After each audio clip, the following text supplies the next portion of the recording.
धावून येत असतो म्हणजे काय पैशाची पिटी होऊन येत असतो का? तुम्हाला या भवसागरातून तारायचे, फक्त काय पाहिजे? तुमचा विश्वास पाहिजे. आमचा विश्वास नाही, आमचा विश्वास काय नाही. महाराज तुम्ही सांगितलं ना आता की तुमचा विश्वास नाही ना, तुम्ही पुराणामध्ये बघा, तुम्ही ग्रंथामध्ये बघा. महाराज आम्ही पुराणामध्ये बघितलं, ग्रंथामध्ये बघितलं, पण ते खूप जुनं आहे की हो. ते जे ग्रंथामध्ये लिहिलंय ते तरी खरं कसं काय? आम्ही त्याच्यावरती बी शंका घेतो. आमच्याकडे काय माणसं कमी हुशार आहेत का? आम्ही रामायणावरती शंका घेतो, आम्ही महाभारतावरती शंका घेतो, आम्ही पांडुरंगावरती शंका घेतो, आम्ही कृष्णावरती शंका घेतो. कृष्ण तुमचा देव आहे ना, मग महाभारताच्या युद्धात तर सगळं काळं पांढरच केलं. तो काय तुमचा देव आहे का? हा, इकडं सगळ्या गोपिकांचं सगळं दही दूध नासाडी केली, सगळी चोऱ्या केल्या. हा काय तुमचा देव आहे का? पुराणातलं सांगताय ना तुम्ही? हो, आम्ही पुराणातलं सांगतोय. अहो, तुमच्या पुराणातली मागे पुराणात राहूया, आमचा नाही पुराणावर विश्वास. मग आत्ताच चालू सांगा ना, तुमचा देव धावून आला का तुम्हाला? महाराज तुम्ही इतक्या वर्ष कीर्तन करता, इतक्या वर्ष तुम्ही गजन म्हणता, देव तुमच्यासाठी धावून आला का? देव तुमच्यासाठी धावून आला, पण आलेला तो देव होता हे ओळखण्याची दृष्टी आमच्याकडे नाही. आमची नजर, आम्हाला चष्मा घालण्याची गरज आहे. आमच्या डोळ्यावरती अनेक प्रकारचे काय विकार असल्यामुळे आम्हाला तो देव हा देव आहे म्हणून आम्हाला तो देव दिसला नाही. आपल्या समाजामध्ये कितीतरी नास्तिक लोक आहेत की ते देवाला कधीच मानत नाही. देवाच्या समोरून गेले तर ते देवाकडे असं तर सुद्धा करत नाही. एखादा देवाच्या पाया पडला, त्याचा जोडीदार देवाच्या पाया पडला तर ते त्याला म्हणतात की तुमचा देव तुमच्यासाठी एवढा का करतो? आता आम्ही शाळेमध्ये काम करत असताना आमच्याकडे अशी लोक आहेत भरपूर. ते मला म्हणतात ना, तुम्ही एवढे मोठे सगळे गंध लावता, माळा घालता, पंढरीची वारी करता, एकादशी करता, तुमच्यासाठी तुमचा देव काय करतो? तुमच्यासाठी देव काय करतो? आम्ही म्हणतो त्या देवानं आमच्यासाठी काय नाही केलं. त्या देवानं आमच्यासाठी आतापर्यंत आम्हाला जगवलं. एवढा मोठा कोरोना सारखा रोग होऊन गेला, त्याच्यामध्ये अनेक लोक त्यामध्ये गेले, आम्ही जगलो. हे याच्यापेक्षा देवानं अजून काय करणं बाकी? याच्यापेक्षा दृष्टांत देवानं दुसरा काय देणं बाकी नाही? म्हणजे आम्ही ते मान्य करत नाही. आम्ही शिकलेली माणसं आहे ना, आणि बऱ्याच शिकलेल्या माणसाचा असा समज असतो, आणि बरीच शिकलेली माणसं सुद्धा खूप देवाचे भाविक आहेत. अशी बी काय उदाहरण आहे. मुंबईमधले एक उदाहरण आहे तुम्हाला सांगतो. नीतू मांडके नावाचे एक डॉक्टर मुंबईमध्ये खूप मोठे हार्ट स्पेशालिस्ट होऊन गेले. 2003 साली त्यांचं निधन झालं. खूप मोठे डॉक्टर म्हणजे भारतातला नामवंत जर हार्ट स्पेशालिस्ट कोण असेल तर नीतू मांडके होता. पण देवावरती अजिबात विश्वास नाही. अनेकांना जीवदान देण्याचं काम नीतू मांडकेने केलं. ज्यावेळेस बाळासाहेब ठाकरेंचं हृदयाचं ऑपरेशन करायचं होतं, बायपास सर्जरी करायची होती, सगळ्या मुंबईतल्या डॉक्टरांना विचारलं, अनेक शहरामधल्या डॉक्टरांना विचारलं, पण एकानं सुद्धा तयारी दर्शवली नाही. कारण त्यांना माहिती होतं की या बाबाचं जर काय आपल्याकडनं समजा ऑपरेशन फेल गेलं तर आपला दवाखाना ते होणार नाही. म्हणून एकही डॉक्टर ऑपरेशन करण्यासाठी तयार होत नव्हता. नीतू मांडकेने ती जबाबदारी घेतली आणि त्यांनी सांगितलं की मी ऑपरेशन बाळासाहेब ठाकरेंचं करतो. अतिशय धाडसी डॉक्टर. पण ज्यावेळेस त्यांच्या त्या चरित्रामध्ये लिहिलेलं आहे, त्यांनी सगळं त्यांचे चरित्र लिहिले, त्यांनी त्या चरित्रामध्ये त्यांनी सांगितलं, त्यावेळेस त्यांनी सांगितलं की ज्यावेळेस मी त्या बाळासाहेब ठाकरेंच्या फक्त हृदयाला हात लावला तर माझे पाय थरथरले. म्हणले ज्याला आपण वाघाची उपमा देतो, तो वाघ खरा कसा होता ते आम्ही पाहिला.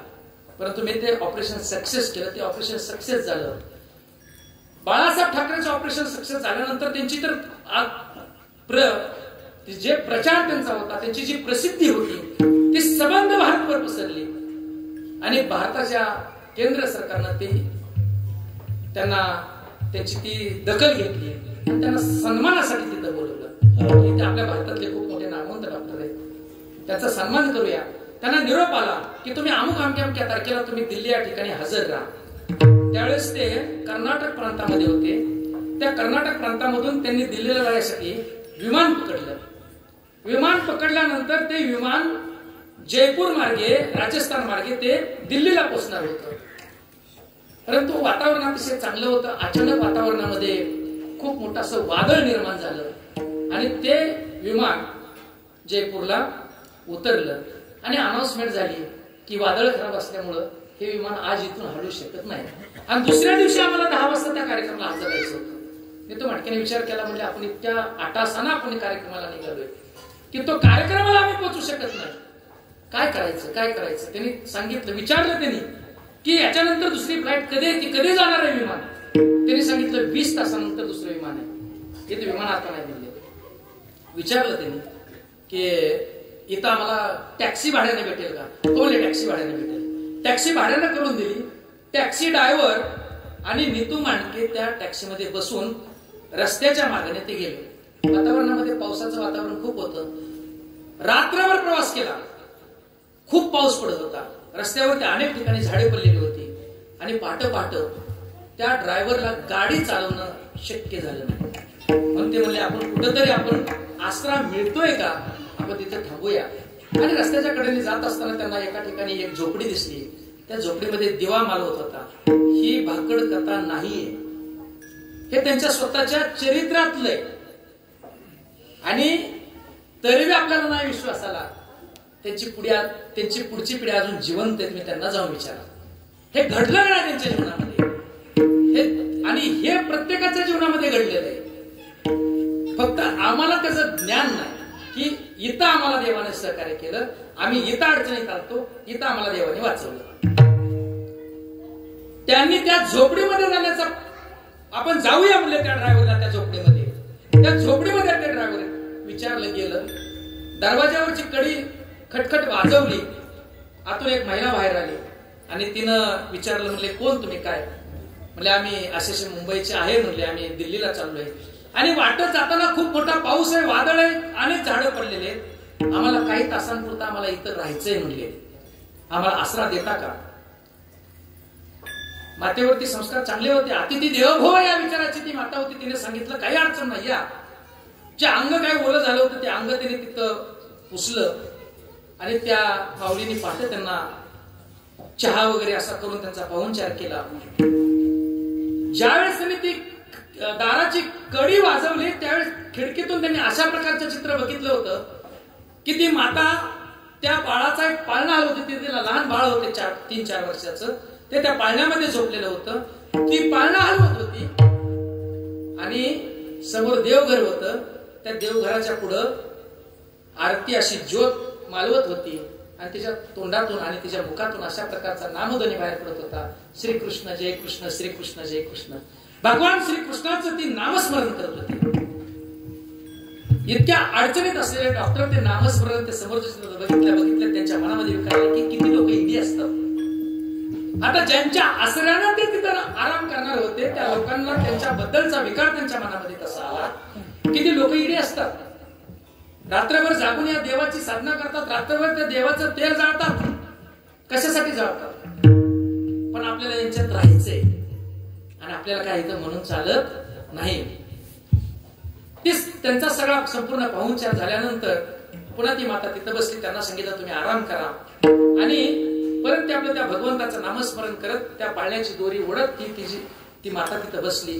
पण नीतू मांडकेने न राहून त्यांना प्रश्न विचारला की तुम्ही इतक्या रात्रीचं जाग काय. तिने सांगितलं माझं बाळ आजारी आहे. मग त्याला दवाखान्यात वगैरे नेलं नाही का. अहो खूप दवाखान्यात नेलं पण कोणत्याही दवाखान्याचा उपयोग झाला नाही. मोठ्या डॉक्टरांकडे न्यायचं, मोठ्या दवाखान्यात न्यायचं. अहो आमच्या भागामध्ये जे काय मोठे डॉक्टर आहेत त्यांच्याकडे नेलं. मग काय म्हणले डॉक्टर. त्यांनी सांगितलं म्हणले आम्ही इथं याच्यावरती उपचार करू शकत नाही, हे ऑपरेशन धोकादायक होऊ शकतं. काय म्हणले डॉक्टर. त्यांनी सांगितलं हे ऑपरेशन मुंबईला करा. मुंबईला करा, कुणाकडे करा. म्हणले मुंबईला हे ऑपरेशन जे करू शकतात आणि ज्यांच्या ऑपरेशनानं हे बाळ वाचू शकतं असे एकच डॉक्टर आहेत. त्यांचं नाव आहे म्हणले नीतू मांडके. तेवढाच फक्त माझ्या बाळाला वाचू शकतो. पण तुम्ही ते देवाचं नाव का घेता. म्हणले त्या देवाचं नाव मी घेते. माझ्या बाळाचं रक्षण करणारा तो भगवंत आहे. मला त्या नीतू मांडकेकडे जाता येणार नाही. मला मुंबई कुठल्या दिशेला माहित नाही. त्या दवाखान्यात जायचा तिथं कितीतरी लाखो रुपयाचा खर्च आहे. तो खर्च माझ्याच्याने पेलवणारा नाही. मला कोणी मदत करणार नाही, मग तुला तुझा हा देव मदत करेल का? मला माहित नाही, पण तो देव नक्की मार्ग दाखवेल. एवढा तुझा देवावरती विश्वास आहे? हो, माझा देवावरती विश्वास आहे. एवढा कस काय तुझा देवावरती विश्वास आहे? कारण मला माहिती आहे ना, तो द्रौपदीसाठी धावून आला. द्रौपदीचं वस्त्रहरण करताना द्रौपदीनं काय केलं?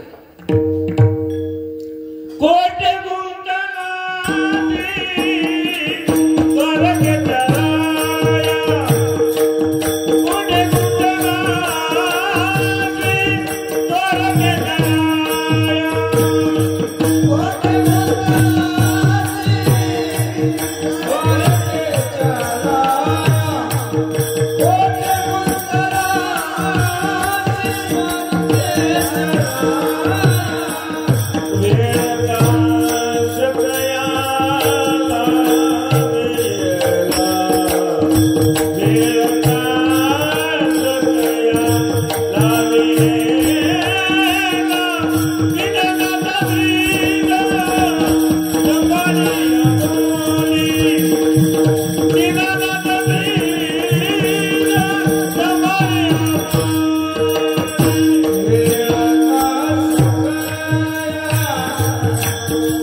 ती द्रौपदी होती ना महाभारतातली, त्या द्रौपदीवरती संकट आलं, वस्त्रहरण होत होतं. आपल्या जवळच्या सगळ्या आप्तेष्टांना त्यांनी आवाज दिला, पण कुणी मदतीला आलं नाही.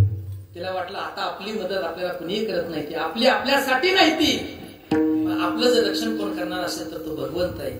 आम्हाला माहिती आहे ना, तो भगवंत द्रौपदीसाठी धावून आला, पांडवांसाठी तो धावून आला, आमच्या भक्त प्रल्हादासाठी तो धावून आला. त्या भक्त प्रल्हादाला त्यांच्या हिरण्यकश्यपूने कितीतरी अनेक प्रकारे त्यांना मारण्याचा प्रयत्न केला, पण भक्त प्रल्हादाचं फक्त एकच काम होतं, ओम नमो भगवते वासुदेवाय नमः. फक्त त्या भगवंताचं नाव तुम्ही उकळलेल्या तेलाच्या कढईत टाका, तुम्ही हातीच्या पायी द्या, तुम्ही कडेलोट करा, कुठल्या प्रकारची तुम्ही शिक्षा द्या, मी फक्त त्या देवाचं नाव घेणार. अहो, त्यांना काय ते माहितीच नव्हती कोण होते ते. आम्हाला माहिती आहे ना, तो धावून येतोय, तो आला ना, तो धावून आमच्या शबरीसाठी सुद्धा तो धावून आला. किती वर्षाची साधना होती त्या शबरीची, आम्हाला माहिती आहे ना. त्या शबरीसाठी तो धावून आला, कुब्जेसाठी धावून आला, आमच्या तुकोबासाठी धावून आला, आमच्या ज्ञानोबासाठी तो धावून आला, आमच्या नाथ महाराजांच्या घरी 36 वर्ष काम केलं. तो देव, फक्त त्या देवाचं नाव घेतलं तो येतो. आणि तुम्ही मला विचारलं म्हणून सांगते की माझ्यासाठी सुद्धा देव येईल का नाही मला माहित नाही, पण माझा विश्वास आहे की देव मला या संकटातून तो बाहेर काढेल. पहाटेची वेळ होती, थंडीनं असं अंग कुडकुड कुडकुड करत होतं. हे ज्यावेळेस ती महिला ताकद लावून सांगत होती, मनापासून सांगत होती. आपण ताकद लावून बेंबीच्या देठापासून आपण कधी सांगतो? ज्याच्यावरती आमचा गाढा विश्वास आहे, आम्हाला पक्क माहिती आहे, त्यावेळेस आम्ही ते तेवढ्या ताकदीनं सांगतो. आणि जे माहित नाही, जे वरवरच असतं, ते आपण तेवढ्या ताकदीनं सांगतो. मी असं ऐकलंय, ती काय पक्क मला माहित नाही, ती असं नव्हती म्हणत. मला खात्री आहे, इतका विश्वास होता. पहाटेची वेळ होती, थंडी वाजत होती, आणि ते नितू मांडके काय करत होते माहिती का? आता यातलं काय त्या ड्रायव्हरला कळत नव्हतं, ते आपलं लांब बसून नितू मांडके त्या टॉवेलानं घाम पुसत होते.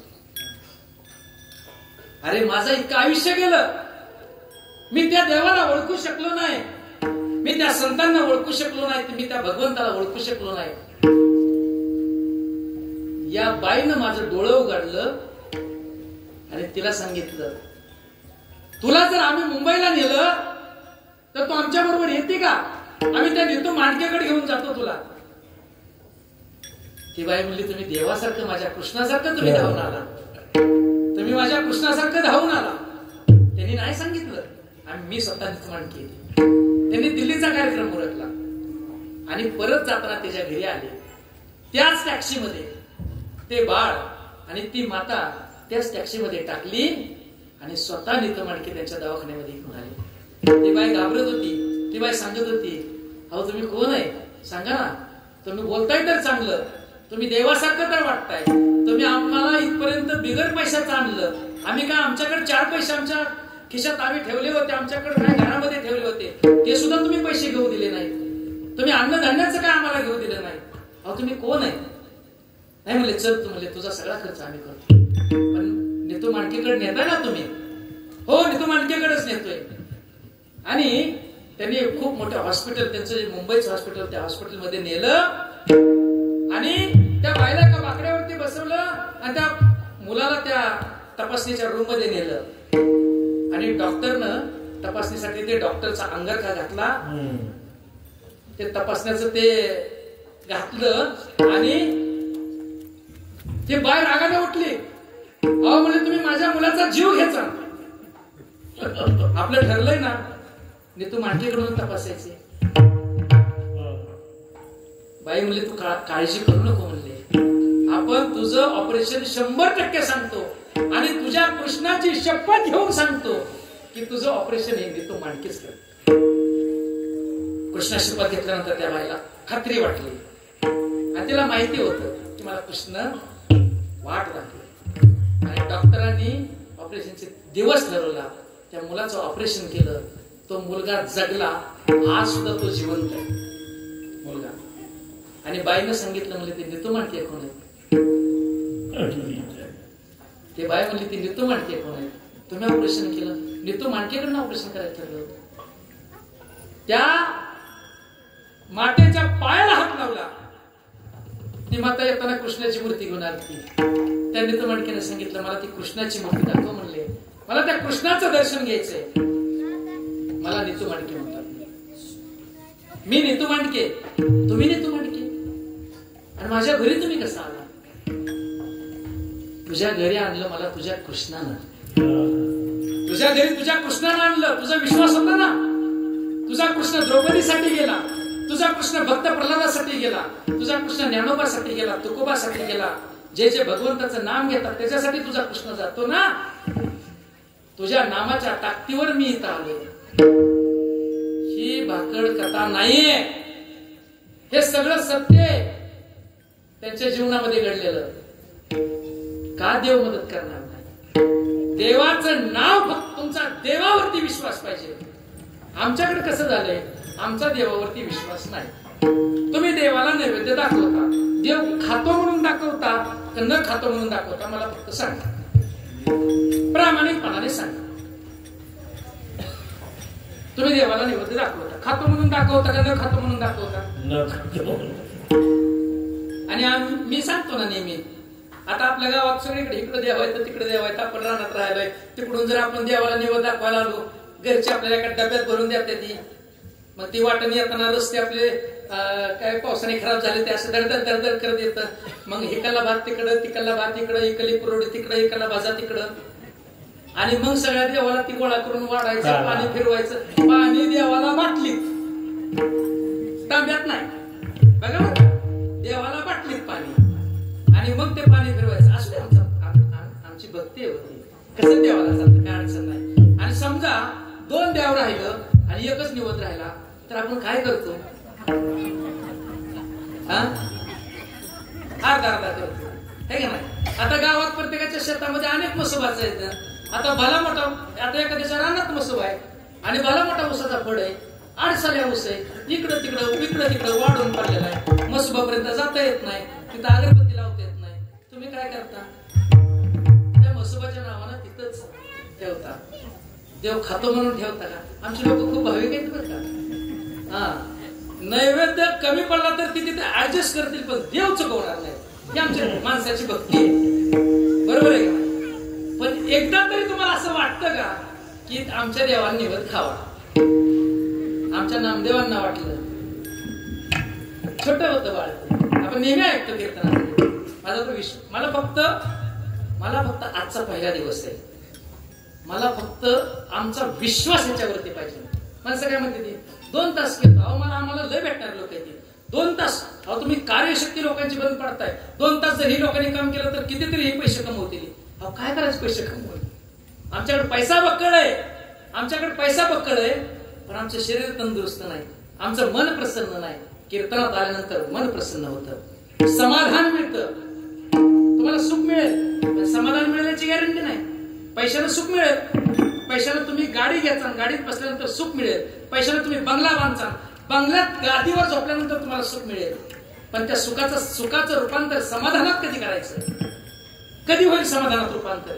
ज्यावेळेस तुम्हाला त्याच्यावरती चांगली झोप लागेल ना, त्यावेळेस त्याला समाधान मिळालं. तुम्ही गादीवर चांगला झोपलाय, मलमली आहे, सगळं गुलाब पाणी, आमकं अत्तरदाणी, आमकं तमकं दिवे सगळं चमकते आणि झोप लागत नाही. आम्हाला झोपीसाठी जर गोळा खावा लागत असतील, त्याचे इतकं दुर्भाग्य नाही. आमचे 10 लाख वारकरी ज्ञानोबा बरोबर येतात, 7 लाख वारकरी तुकोबा बरोबर येतात.